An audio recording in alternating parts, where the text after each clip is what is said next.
after getting the lift installed and getting that video posted. I don't know what happened to springtime. It was like 75 degrees a week ago, and now it's like in the 20s, the 30s. But I need some of the natural light from the garage doors open, so you know, it kind of is what it is. Still getting over being sick, still got a hell of a cough, so I have a cough drop in my mouth. Guys, I know you guys are gonna be like, oh, why are you sucking on a cough drop? Stop stifling your nose. Blow your fucking nose, god damn it. You know, all those typical guys. So, guys, I apologize. I am a human being, I get sick. It's cold outside, I sniffle every once in a while, I cough. So, deal with it or don't watch the video. If you do make it further in the video, I appreciate it, but if you don't, you know, my channel's not for you.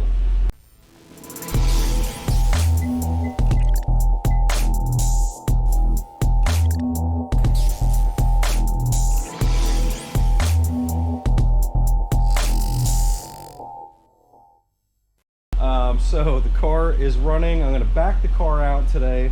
I'm going to get the lift down. I'm going to situate the ramps, and I'm going to find out whatever kind of thing I need to do to get this car up on the lift today. I'm hesitant. I'm going to have to pull the garage door opener once I get it up in the air, because obvious reasons I'm not going to be able to open up the garage door with it up in the air. So I'm probably going to pull that red cable there once it's down and it's up in the air, just so I cannot go up on the garage door opener. I did order a new garage door opener this week. It's on its way. I bought a Genie side mount, and hopefully in the next couple weeks, I don't know, I'm kind of going broke by the minute, but next couple weeks, hopefully this garage door will be elevated. And then if you can see, I'm kind of already working on moving things around a little bit. I moved the big toolbox over here, smaller toolbox over there. I'm going to leave the drawer down. This gives me significantly more space. I'm going to start moving these the shelves. I'm going to move them over there, move these up. I'm working on some things, right? So I'm trying to figure out my life here. But that's kind of where we stand so far. Looking at some new lights. I'll get into that in another video or later, but long tube headers here waiting for install, trunk full of stuff waiting for install, and yeah, we'll go ahead and rock out. So let me get this car out and we'll get the lift down, and we'll see what kind of wizardry I need to make happen here. This thing is still pissing me off. So I got it at the top locks. I can't get it to go down. This side is still hanging up. So you're gonna see there's a little bit of a bow here in that linkage. And the reason why that is because I need that bow to be able to get the collars on. But when I hit on the lever, it must not be pulling this up enough or something. It's catching. So I'm going to try and get this off. I'm going to tighten this down, and I'm just going to pull on that side more to get it across, and hope it takes up that extra little bit of slack, because this side just keeps on giving me a problem. And you're going to see we're pretty much at the top lock area right now, so I don't have any more room to kind of screw around with this. Let me get this figured out. Now I remember what the issue was. These Heim joints are all the way inbound, so they can't go in anymore. So you can see there's the difference. It's not setting on the lock right now, so I got to take off, you know, a few threads so I can get some adjustment on this rod. I don't know what else to do. So I'm going to take off a couple threads off of this thing, thread it in a little bit more, and then hope that that gives me enough that this pulls this thing in. Zipping off a little bit of nubs on the ends did the trick. It immediately unlocked. Great. Now is where we get to the interesting part. So because I had to adjust up 2.5 inches on the ends here, obviously you're going to see that the lift does not fully sit on the floor. So I'm going to go ahead and get the ramps on. Now the problem is the ramps are going to sit up from the floor a little bit, and now it's an additional 2.5 inches. It's adding to the rake needed to get the car up, and it's probably going to cause me a little bit of an issue. So let me go get the ramps, let me clean this stuff up, and see how much finagling I need to do. And that there is the difference that 2.5 inches makes. So now these ramps do not sit on the ground. I don't know, I'll probably want to bend them, but I don't know a good way to bend them without getting some weight of the car on it. I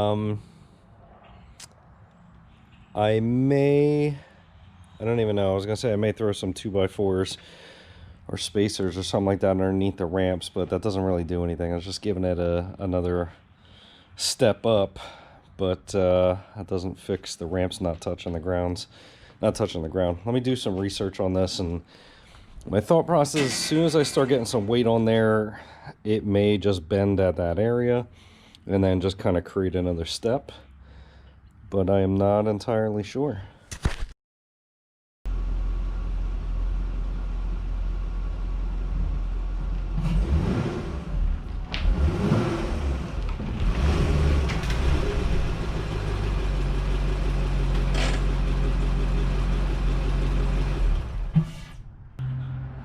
Alright, so for some reason my GoPro doesn't want to allow me to do the preview while I'm recording.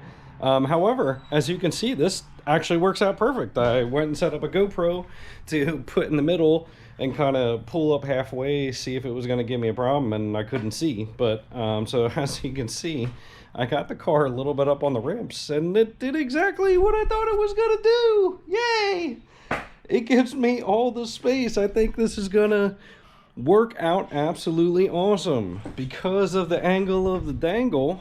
Again, I don't like that the ramps aren't touching the ground, but they may bend a little bit as I go up there. I'm okay with that, but this works absolutely perfectly. This is exactly what I wanted it and needed it to do.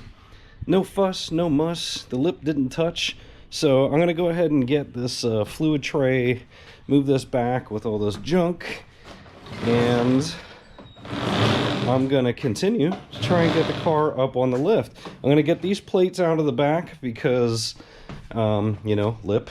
They will probably touch the lip, and I don't need that smoke right now. So, gonna put those guys in there, and I'm just gonna have to do it with no eyes and wing it. Let me see where we're at clearance-wise. Oh man, that's, well, I should probably try and get it straighter. Because you'll see the back is not straight, but let me figure out how I can do that. I'll just try and slide the fronts in a little bit to the left and guide it on a little bit. And again, I'm just gonna kind of do it by feel, see how it goes.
All right, it is a little daunting when you can't see.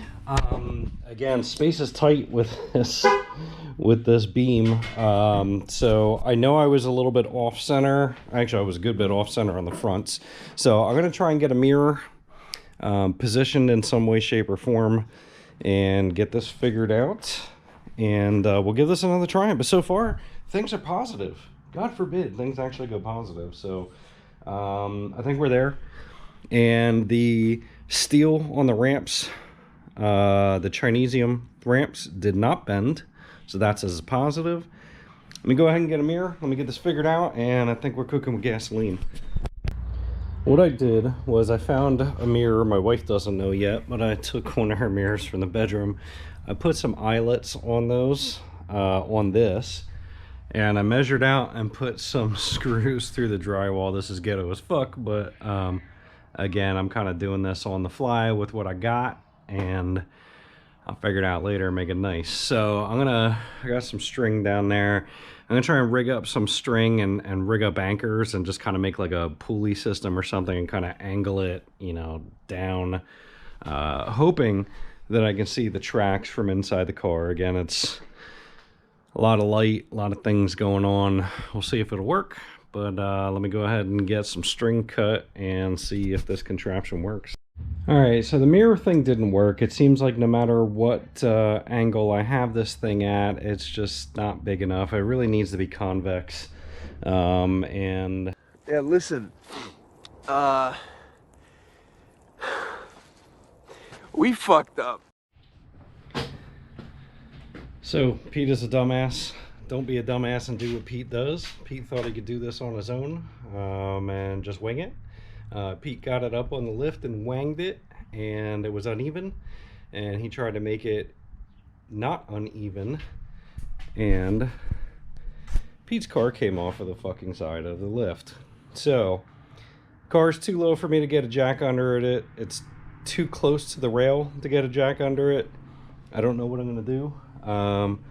I'm probably going to put some 2x4s and just build something up and just try and go back up the base and hope that I can slide it back on. I don't think it did any actual harm, but it is too close for my liking. So let's see what we can do. I mean, they're going to put something in front of the wheels or something behind the wheels and just work its way up. This is why you don't ever throw out used lumber. Always, always, always, always, always, always keep used lumber on hand. More importantly, don't be an idiot. Second importance, always keep extra lumber on hand. So I created some false ramps, false runways. I was able to kind of give myself some extra width, got a jack underneath it, shifted the car over a little bit. The back is very kinked. So basically what happened is these Trex boards slipped out and collapsed when I tried to recenter the car again.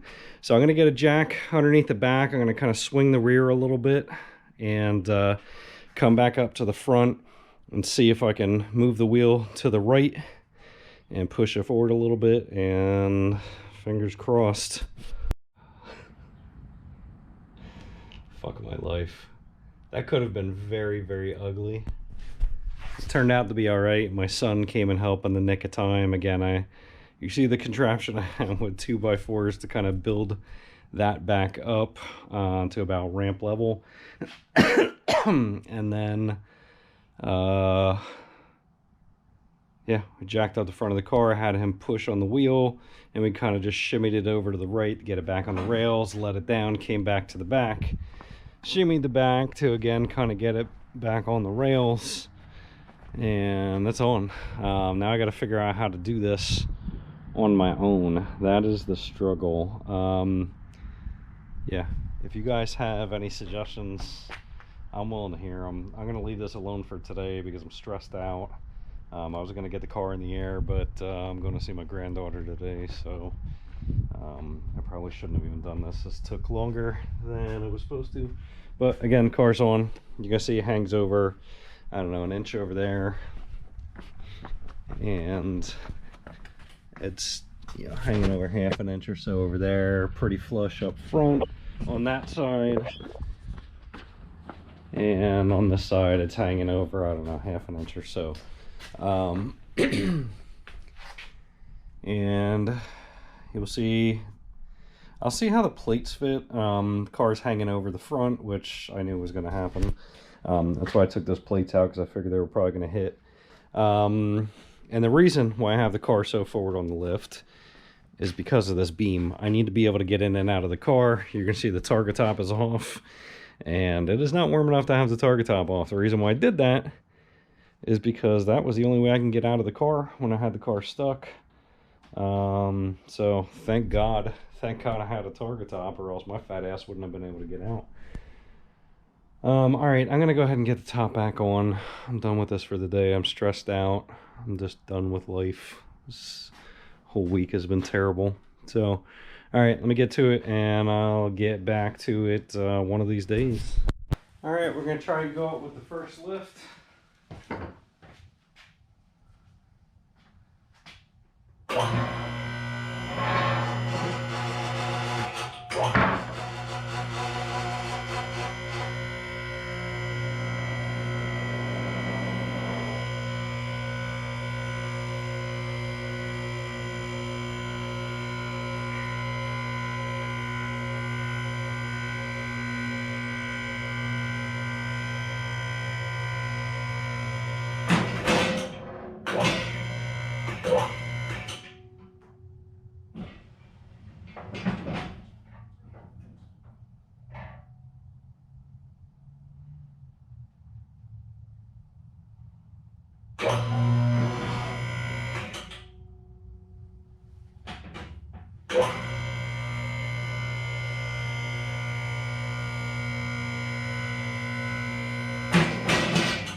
Alright, so far so good. I'm a little nervous to go up higher. I gotta double check the locks, just because we get close with the garage door opener, but I'm gonna let it run on this for a couple days. It should be good because it's on the locks, but we'll see how it goes for a couple days and we'll be back.